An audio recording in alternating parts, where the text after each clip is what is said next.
శ్రీమాత్రే నమః. అందరికీ నమస్కారం.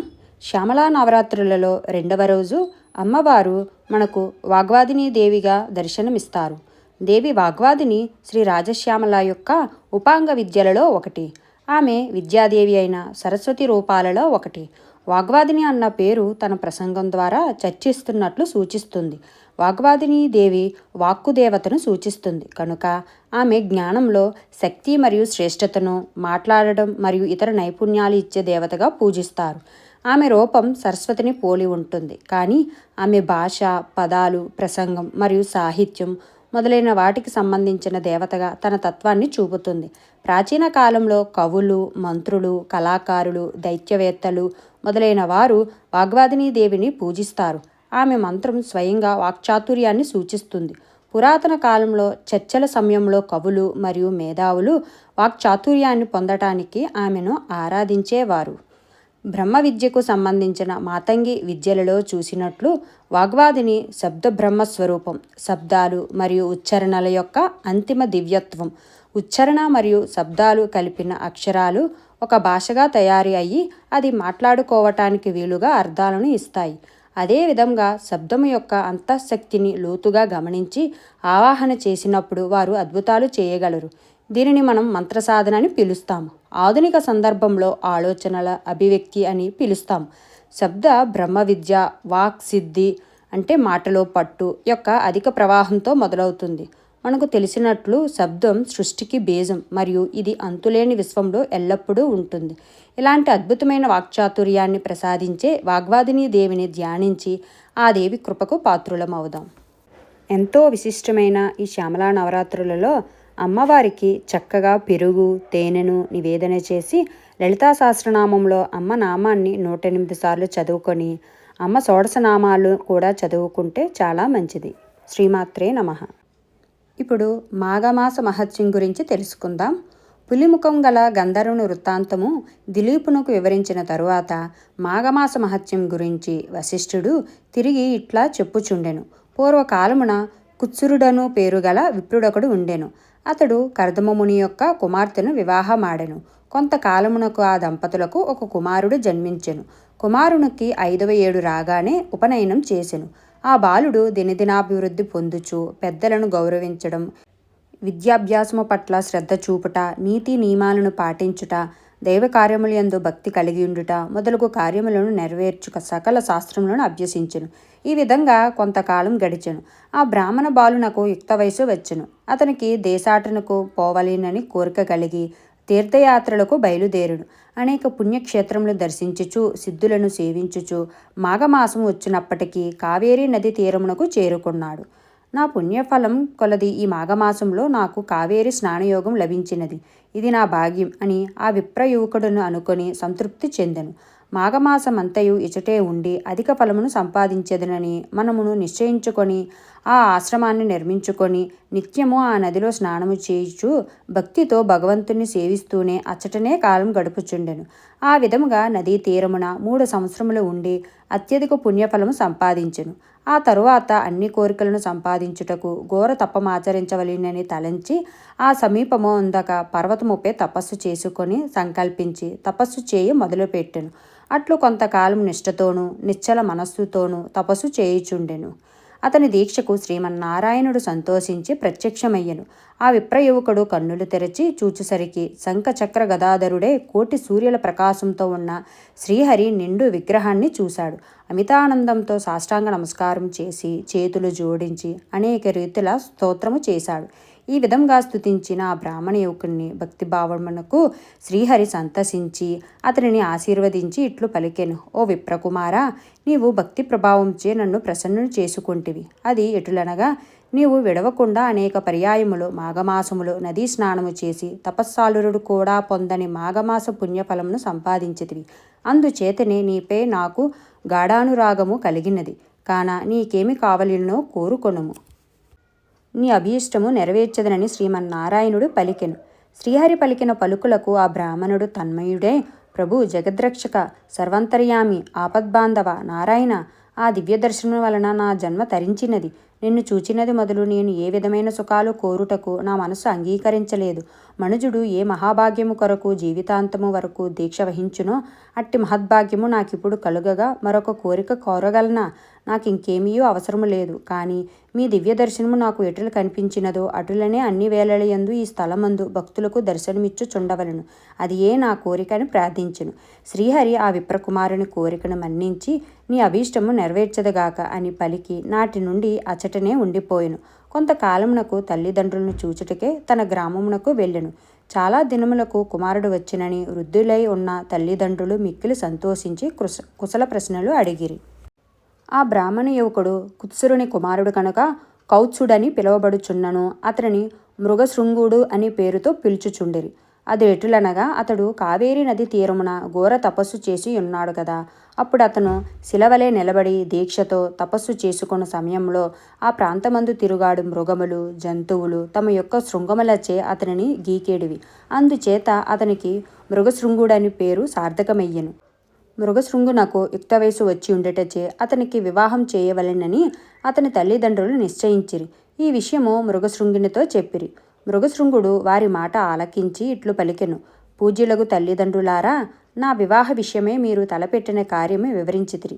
అయినను నా అభిప్రాయము కూడా ఆలకింపుడు.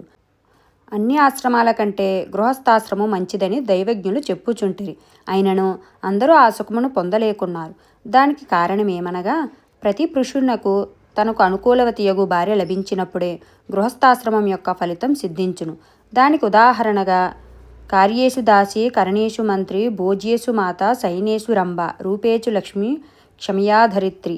ఇవి 6 ధర్మములు ఉండవలెనని శ్రీని గురించి వర్ణించి ఉన్నారు. అనగా ఇంటి పనులలో దాసి వలను, రాచకార్యములలో భర్తకు సహకారిగా మంత్రి వలను, సైన మందిరంలో రంభ వలను, భోజన విషయమున తల్లి వలను, రూపములో లక్ష్మీ వలను, శాంతి స్వభావంలో భూదేవి వలను శ్రీ 6 విధముల వ్యవహరింపవలను.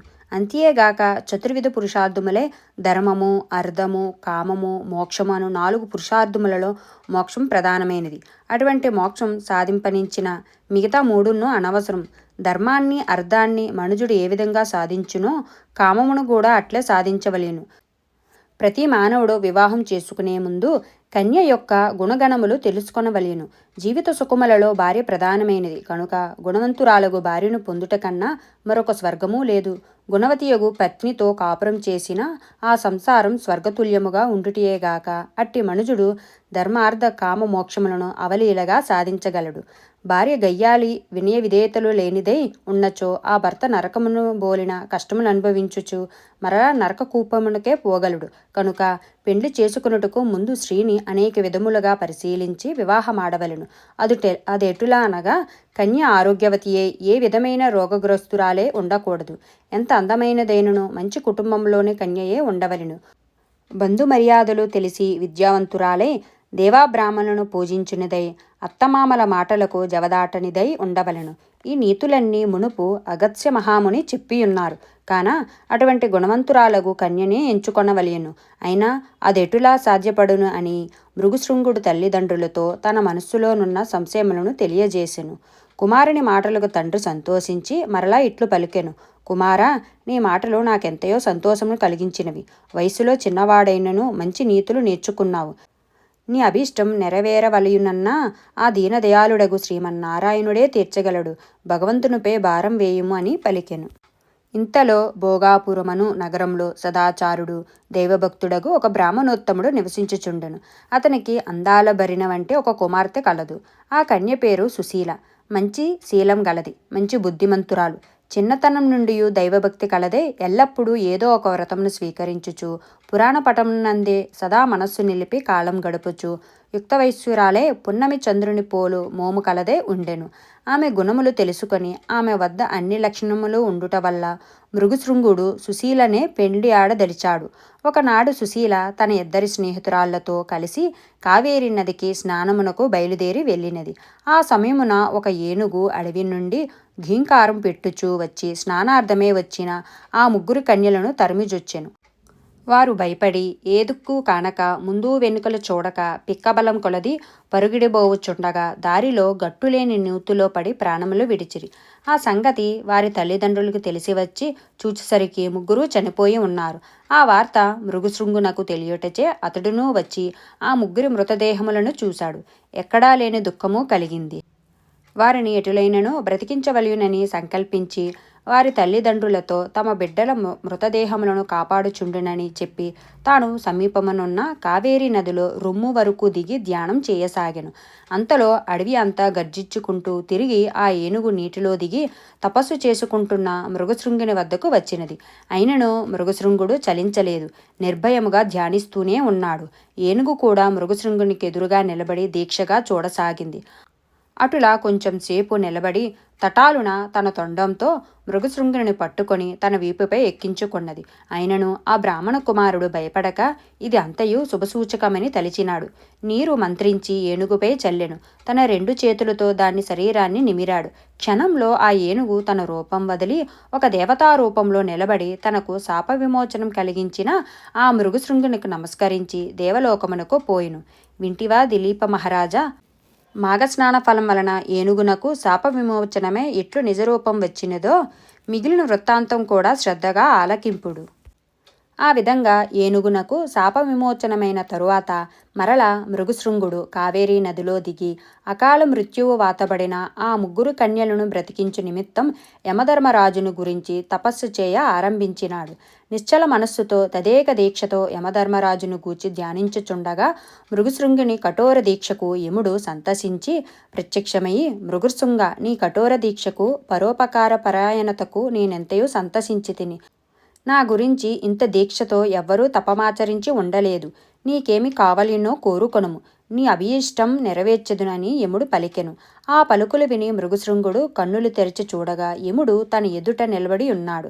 వెంటనే చేతులు జోడించి, మహానుభావ, ఎంతటి తపస్సాలురకైనను దర్శనమివ్వని మీరు నా బోటి సామాన్యునికో మీ దర్శనమిచ్చుట నా పూర్వజన్మ సుకృతం తప్ప వేరు కాదు. అకాల మరణమునకు పాల్పడిన ఆ ముగ్గురు కన్యలను బ్రతికించి నన్ను సంతృప్తిని చేయుడని ప్రార్థించెను.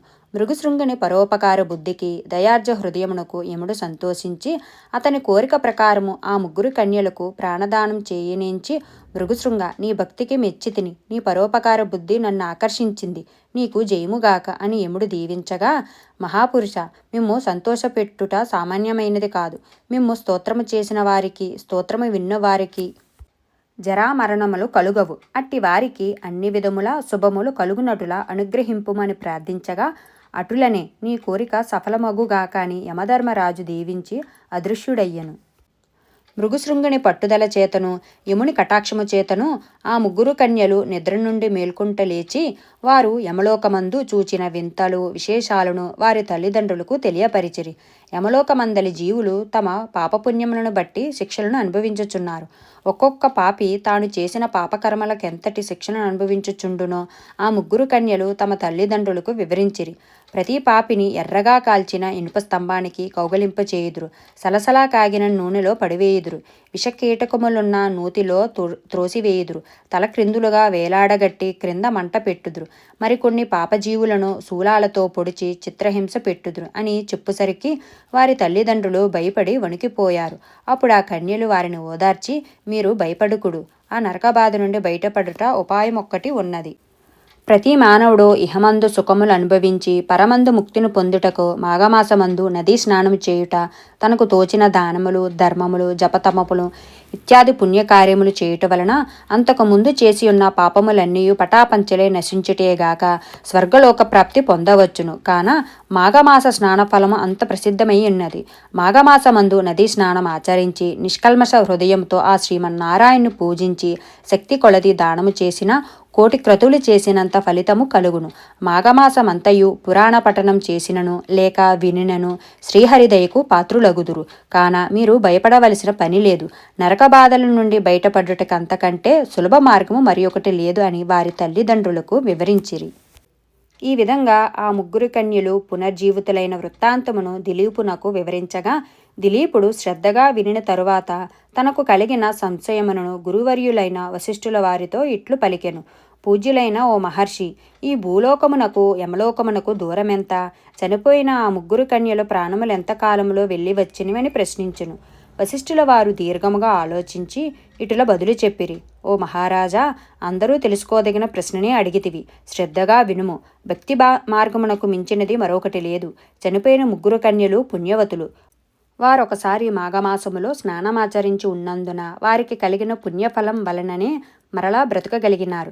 దీనికొక ఉదాహరణ వివరింతము, ఆలకింపుము. ఒకప్పుడు పుష్కరుడనే విప్రుడు ఈ కన్యల వలననే యమకింకురలచే యమలోకానికి పోయి తిరిగి భూలోకమునకు వచ్చెను. ఆ వృత్తాంతం కడు చిత్రమైనది. పుష్కరుడనే ఒక బ్రాహ్మణుడు మంచి జ్ఞానవంతుడు, సకల జీవులయందు దయగలవాడు. పరోపకారము చేయుటయే తన ప్రధాన ధ్యేయం. అతడు ప్రతి మాఘమాసమందును నిష్ఠతో స్నాన జపములు మొదలగు పుణ్యకార్యములు విడవకుండా చేయు దీక్షావంతుడు. సదా భగవంతుని నామ సంకీర్తనలను పాడుచు భజించుచు జీవితమును గడుపుచున్న పరమభక్తుడు. ఒకనాడు యముడు పుష్కరుని ప్రాణములు తోడ్కొని రెండని తన భటులను ఆజ్ఞాపించినాడు. యమభటులు వెంటనే పోయి ఆ విప్రపుంగువును ప్రాణములు తీసి యముని వద్ద నిలబెట్టినారు. ఆ సమయంలో యముడు చిత్రగుప్తునితో దీర్ఘాలోచన నిముగ్గుడై ఉండెను. భటులు తోడ్కొని వచ్చిన పుష్కరుని వైపు చూడగా పుష్కరుడు బ్రహ్మ తేజస్సుతో ప్రకాశించుచుండెను. యమధర్మరాజునకు ఏదో భయము ఆవరించినట్లయింది. వెంటనే పుష్కరుణ్ణి తన ప్రక్కనున్న ఆసనంపై కూర్చుండమని కోరెను. యముడు భటుల వంక కోపంగా చూచి, ఊరి భటులారా, పుష్కరుడను పేరు గలవాడు ఆ గ్రామమందే మరొకడు కలడు. వానిని తీసుకురాకుండా ఈ ఉత్తముణ్ణి ఎలా తీసుకువచ్చితిరి అని గర్జించుసరికి గడగడా వణికిపోయిరి. యమధర్మరాజు పుష్కరుని వైపు చూచి నమస్కరించి జరిగిన పొరపాటుకు క్షమించమని కోరి భూలోకమునకు వెళ్ళుడు అని చెప్పెను. జరిగిన పొరపాటునకు పుష్కరుడు కూడా విచారించి, సరే, వచ్చినవాడును ఈ యమలోకమును కూడా చూచిపోవుదును అని అనగా యమలోకమునకు చూచుటకు పుష్కరునకు అనుమతి ఇచ్చెను. పుష్కరుడు ఒక్కొక్క దిశకు పోయి నరులు పడుచున్న నరకబాధలను చూడసాగెను. జీవులు వారు చేసుకున్న పనులను బట్టి అనేక విధముల శిక్షలను అనుభవించుచుండుట పుష్కరుడు కన్నుల ఆరగించెను. అతనికి అమితమగు భయము కలిగెను. తన భయం పోవుటకు హరినామస్మరణ బిగ్గరగా చేయసాగెను. హరినామస్మరణ విన్న ఆ పాపజీవులు తమ తమ పాపములను పోగొట్టుకొనిచుండిరి. వారి శిక్షలు ఆపు చేయడమైనది. యమలోకమంతయు చూచిన తరువాత పుష్కరుడు తిరిగి భూలోకమునకు వచ్చెను. పాపులు అనుభవించుచున్న నరకబాధలను చూచి వచ్చినందున పుష్కరుడు మరింత జ్ఞానంతో దేవుణ్ణి స్మరించుచుండెను. ఈ ప్రకారముగా కొంతమంది పుణ్యాత్ములు యమలోకము వెళ్ళి తిరిగి వచ్చిన వారు ఉన్నారు. ఇది నిజము. మునుపు శ్రీరామచంద్రుడు పరిపాలించు సమయమున ఒక విప్రకుమారుడు చనిపోయినాడు. ఆ వార్త విని శ్రీరామచంద్రుడు యముణ్ణి ప్రార్థించగా యముడు ఆ బ్రాహ్మణ బాలుని తిరిగి బ్రతికించినాడు. అటులనే శ్రీకృష్ణుడు తనకు విద్య నేర్పిన గురువుగారి కుమారుడు చనిపోగా తన మహిమ వలన తిరిగి బ్రతికించెను. మరల దిలీపు మహారాజునకు వశిష్ఠుల వారు ఇట్లు చెప్పసాగిరి. పువ్వు వికసించగానే వాసన వేయును. అది ఒకరు నేర్పవలసిన అవసరమూ లేదు. అది ప్రకృతి నైజము. ఆ విధముగానే మృగశృంగుడు బాల్యదశ నుండియే హరినామస్మరణ అంద ఆసక్తి గలవాడయ్యను. అతనికి 5 సంవత్సరములు నిండిన తరువాత గురుకులములో చదువు వేసిరి. అచట సకల శాస్త్రములు అతి శ్రద్ధగా నేర్చుకొనుచు అధ్యాపకుల మన్ననలు నొందుచు పాండిత్యము సంపాదించెను. విద్యలు పూర్తయిన తరువాత తల్లిదండ్రుల ఆనతిపై దేశాటన చేసి అనేక పుణ్యనదులలో స్నానమాచరించి మాఘమాస ఫలము సంపాదించి ఉండెను. కుమారుడు దేశాటన పూర్తి చేసి వచ్చిన తరువాత అతని తల్లిదండ్రులు కన్యను చూచి వివాహం చేయుటకు నిశ్చయించినారు. మృగశృంగుడు తాను వరించిన సుశీలను మాత్రమే వివాహం చేసుకొనదనని తన మనోనిశ్చయమును తల్లిదండ్రులకు తెలపగా కుమారుని ఇష్టప్రకారంగా ఒక మంచి ముహూర్తమున మృగశృంగునకు సుశీలకు అతి వైభవంగా వివాహం చేసిరి. సుశీల స్నేహితురాళ్లకు మిగిలిన ఇద్దరు మృగశృంగుని చూచి, ఆర్య, మా స్నేహితురాలకు సుశీలను పెండ్లి చేసుకొనినట్లే మా ఇద్దరినీ కూడా ఈ శుభలగ్నమున పరిణయమాడుము అని పలికిరి. మృగశృంగుడు ఆశ్చర్యపడి, ఇది అసంభవం, అది ఎట్లు జరుగును అని ప్రశ్నించగా, మా సుశీలను పెండ్లాడినట్లే మమ్ము కూడా పెండ్లాడుమని ఆడబడుచులు పట్టుబట్టినారు. మరి పురుషునకు ఒక్క భార్యే కదా, 2 భార్యలా అని మృగశృంగుడు ప్రశ్నించగా, 2, 3 యువతులను పురుషుడు వివాహం చేసుకొనుటకు శాస్త్రములు అంగీకరించుచున్నవి కదా. దశరథునకు 3 భార్యలు, శ్రీకృష్ణునకు 8 భార్యలు, పరమేశ్వరునకు గంగా, గౌరీ 2 కదా. వారికి లేని అభ్యంతరము నీకు కలవా అని ఆ కన్యలు ప్రశ్నించి చుట్టుముట్టిరి. మృగశృంగుడు ఏమీ జవాబు చెప్పలేకపోయాడు. వివాహపు వేడుకలను చూడవచ్చిన అనేక మంది మునీశ్వరులు కూడా మృగశృంగ అభ్యంతరము తెలుపవలదు, ఆ 2 కన్యల అభీష్టము నెరవేర్చుము. వారు దుఃఖించినా నీకు జయము కలగదు. అయినను ఇటువంటి ఘటనలు మున్ను అనేకములు జరిగి ఉన్నవి అని పలికిరి. పెద్దలందరి అభిమతము ప్రకారము మృగశృంగుడు ఆ ఇరువురు కన్యలను కూడా వివాహము చేసుకున్నాడు. ఈ విధంగా మృగశృంగుని వృత్తాంతము దిలీప మహారాజుకు వశిష్ఠి మహర్షుల వారు వివరించారు. సర్వే జన సుఖినో భవంతు. ఈ వీడియో నచ్చితే లైక్ చేయండి, కామెంట్ చేయండి, నా ఛానల్ను సబ్స్క్రైబ్ చేసుకోండి. Thank you for watching.